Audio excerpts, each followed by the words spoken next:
Protect your DNA. BioPQQ can promote formation of new mitochondria. InfoWarsStore.com. Barack Hussein Obama has rejected a petition to designate Black Lives Matter as a terrorist organization. It didn't take long for the White House to respond to a petition that managed to get over 140,000 signatures in less than 2 weeks, asking the Obama administration to declare Black Lives Matter as a terrorist group. No doubt the longer Obama sat on this petition, the more signatures it would have gotten. And I think if it wasn't rejected so quickly, we might have been eventually looking at 1 million or so signatures. But it was rejected. The petition's lifespan was cut short, much like the lifespans of police officers in Dallas and more recently in Baton Rouge. Cut short. In all fairness, there's also been plenty of people out there whose lives have been cut short by the police. People like Philando Castillo and Kelly Thomas and countless others. Now, I want to read what it says in this petition, and then we'll give you Barack Obama's response. Plus, we'll take a look at what Hillary Clinton says about all this. And we'll compare all that to honest, reasonable, and rational thinking. Because this is two ideologies that we're talking about here, and they're both very, very different from one another. First, let's take a look at what is in this petition. It is time for the Pentagon to be consistent in its actions, and just as they rightfully declared ISIS as a terror group, they must declare Black Lives Matter a terrorist group on the grounds of principle, integrity, morality, and safety. Terrorism is defined as the use of violence and intimidation in pursuit of political gains. Now, you got that right. And this definition is the same definition used to declare ISIS and other groups as terrorists. Signed, we the people. Well, makes a lot of sense to me, but once you know it, Obama doesn't see it that way. In fact, he predictably disagrees, and once again, he gives the impression that he's actually siding with Black Lives Matter on this issue. Obama responded to the petition first by flat out rejecting it. He said the White House plays no role in designating domestic terror organizations. Yeah, unless they just happen to be constitutionalist or sovereign citizens, right? He went on to say he knows that there are some people who have criticized even the phrase Black Lives Matter. Imagine that. As if the notion is that other lives don't matter, and that is simply not the case. When incidents like this occur, there's a big chunk of our fellow citizenry that feels as if, because of the color of their skin, they are not being treated the same. And that hurts. Oink, oink, bang, bang! Oink, oink, bang, bang! Oink, oink, bang, bang! Oink, oink, bang, bang! Oink, oink, bang, bang! Oink, oink, bang, bang! If they go about their burden of whatever they said you're doing, you pull your piss out, you bust at it. You pull your piss out, you bust at it. Because at the end of the day, it's going to be you against them. And we need action! Let take action. I don't give a whether you knock them over, whether you run up on them, whatever you do. You better take action. Call for white people like myself to put ourselves in the shoes of those African-American families who fear every time their children go somewhere, who have to have the talk about, how to really protect themselves when they're the ones who should be expecting protection from encounters with the police. The effort for women to get the right to vote was contentious and messy. There were times when activists might have engaged in rhetoric that was overheated and occasionally counterproductive. But the point was to raise issues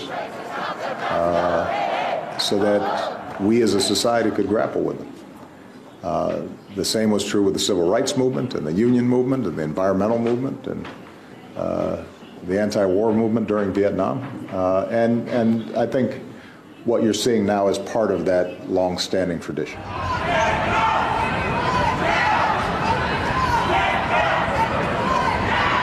In case you couldn't understand what they were saying at the end of that video, that was a Black Lives Matter march in New York City where they were chanting, "What do we want? Dead police. When do we want? Now." Barack Obama says that Black Lives Matter is a rational response and a justified response to racial profiling by police. Meanwhile, it is blatantly obvious, and there's plenty of evidence that suggests that the leadership among Black Lives Matter is calling for racially motivated violence and the murder and assassinations of police. That, my friends, that is terrorism. And they are promoting total war while lone wolves do their dirty work. Do you condemn the anti-police rhetoric coming from this hateful ideology? As a journalist sitting here on television, I don't have to condemn anyone, anything. That is something that you should ask other people around the country. I condemn their jobs to condemn just that. Like I condemn the hateful ideology out of groups like the KKK. The suspect said he was upset about Black Lives Matter. He said he was upset about the recent police shootings. The suspect said he was upset at white people. The suspect stated he wanted to kill white people, especially white officers. I condemn it. There is no place in American discourse for that sort of vile, vitriolic hate coming out of this ideology. You know, I never understood why a lot of people think that the only real black leadership in our country right now are people like, Jesse Jackson, the Reverend Al Sharpton, and of course, Barack Hussein Obama. Those people, in my opinion, are not real leaders at all. They've never shown any real leadership. My good friend Larry Pinckney says that he doesn't call them leaders at all. He says they're misleaders, and I happen to agree with him. But I'm here to tell you that there is plenty of good, strong black leaders in our country right now, and no better example than these two guys, Sheriff David Clarke and Chief David Brown. In fact, if that was the party ticket this election, they'd certainly have my vote. And I think rather than calling it a Democrat or Republican party ticket, we could simply call it the Take No Shit party ticket of 2016. President David Clarke and Vice President David Brown. Let's make America badass again. And we are joined now by John Rappaport, NoMoreFakeNews.com. And John, let me get your take on this. What do you think about Barack Obama's response to the police shootings? I mean, he's quietly condemned them, but he's yet to respond, or I guess he's yet to condemn or disavow, I should say, Black Lives Matter. What do you think is up with that? Well, he's doing a squeeze play. I mean, it's a classic both ends against the middle. On the one hand, he's encouraging Black Lives Matter and the protesters and so forth, meetings. He, Loretta Lynch, the Attorney General, of course, Soros money and so forth. And so this is egging these people on. Do it more. More signs, more crazy stuff, more not solving the problem, et cetera. But on the other side, and this is a big one that I covered recently in an article, he's continued to militarize police forces all over America. We're talking about major, heavy armed forces equipment that is making a national police force. And of course, he and others of that globalist ilk want to federalize all police. So this is a classic squeeze play to create chaos. Well, I think you said it perfectly. That's it. This is establishing order out of chaos, and then the federal government comes in as the savior. And I think the intent this entire time is to nationalize the police force. So when these people are out there protesting against the police, they don't realize that they're actually going to get more in the process. Absolutely. This is a game. Okay, we get these people to do all the protesting and the violence, and we throw in a few snipers and shooters, and cops start dying, and other people caught in the crossfire also are dying, and this goes on. And then on the other hand, we, gen up the police forces, and I'm talking about even little community police forces with armored vehicles and heavy weapons and so forth, because that's going to be the final solution. And they couldn't do this without the help of the mainstream media. And how do you think Obama, how do you think he cheerleads this whole situation? What is he doing to encourage protest and maybe even encouraging the shootings and the deaths of police officers? Well, he's responding to it without the authority of a president. He's talking about the culture, the social this and that and so forth. These are all signals of surrender, basically. He's making victims. He's making victims out of everyone. Yeah, the manufacture of victims goes on and on and on. And that process, I mean, there are genuine victims, but this process of manufacturing them is endless. Yeah. There is no end to getting what you want if you are visioning yourself as a victim. It's a way of life. It goes on forever. And at some point, the violence is going to rise to a level where this militarized police is going to clamp down very hard. And now that's the final solution to this. And he's arming those police. I mean, come on, you just look at it and you see, if he were saying, look, we have to, dial back the police, and he was really serious about it, okay, he's wrong. But if on the other hand, he's bringing in heavy artillery and weapons and vehicles and, making this look and be like an army. Well, I was just going to say, and let's face it, the police, they are militarized. They look more like a standing army than traditional police of the past. But also, we do know that there is police brutality. There is racial discrimination at times. I don't think it's nearly as bad as the media portrays it. But, for example, Philando Castillo, the young man that got murdered recently that was captured on video, the aftermath was captured on cell phone video. That guy was pulled over 31 times in his neighborhood, and he never had he wasn't a felon or anything like that. So it does look like racial profiling. But I think that obviously rioting in the streets is not the answer. Certainly shooting cops is not the answer. So I think that Black Lives Matter is not the answer, and they are just adding fuel to the fire. Am I right? Yeah. Look, this is being portrayed, all the protests and the violence against cops. This is being portrayed as this is the problem, the main problem of inner cities. That's ridiculous. Poverty, crime by gangs, drugs, total dependence on the government for survival. These are the major problems that have been plaguing inner cities forever. And this is all being covered over. There is no attempt to solve the problems of inner cities. Not really. There never has been since the war on poverty started in 1966. That's all this is all a cover.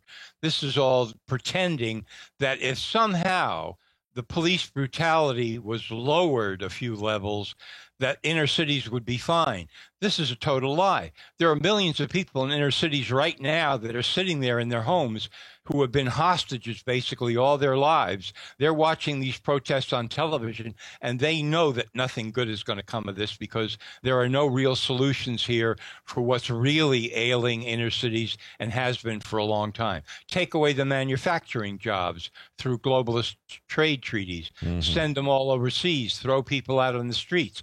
Now we're talking about actual problems which the government has no intention of solving. Well, of course not. And this was all done by design. And that brings me to my last question. We have a minute and a half left.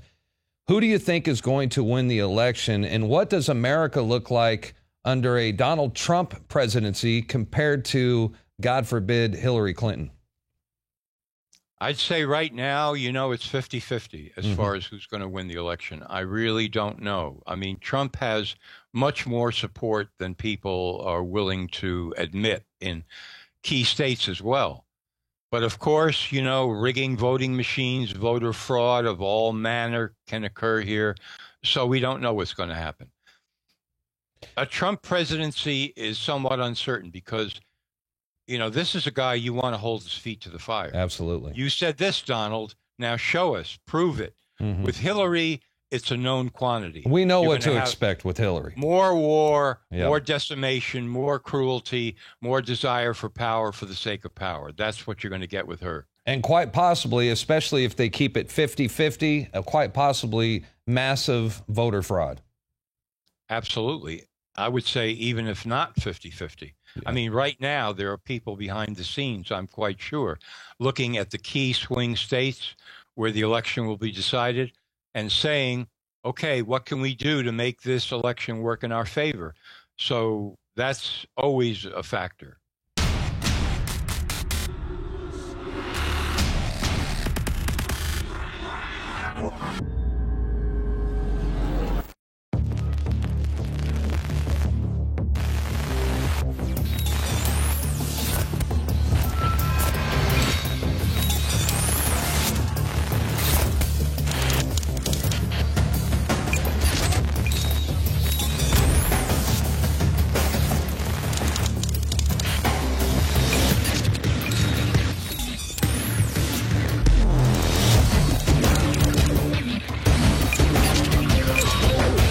Hi, I'm Dr. David Jones. I've been in practice for over 30 years in dentistry. In our health histories, we've always asked what people's primary complaint were. A third of the time, it's I want whiter teeth. In the early days of dentistry, we used some fairly harsh chemicals in order to bleach the teeth and whiten them, and people were happy with the results, even though it created hypersensitivity and some problems that I consider fairly high risk. Recently, I was exposed to the GoSmile system. It allows a whitening gel to be applied to the teeth with a very good ultrasonic toothbrush system. The gel is activated by a light-emitting diode, or actually two light-emitting diodes. So it's a simple and elegant procedure that delivers office-quality whitening, and you don't have to spend the $600 it typically costs for an in-office treatment.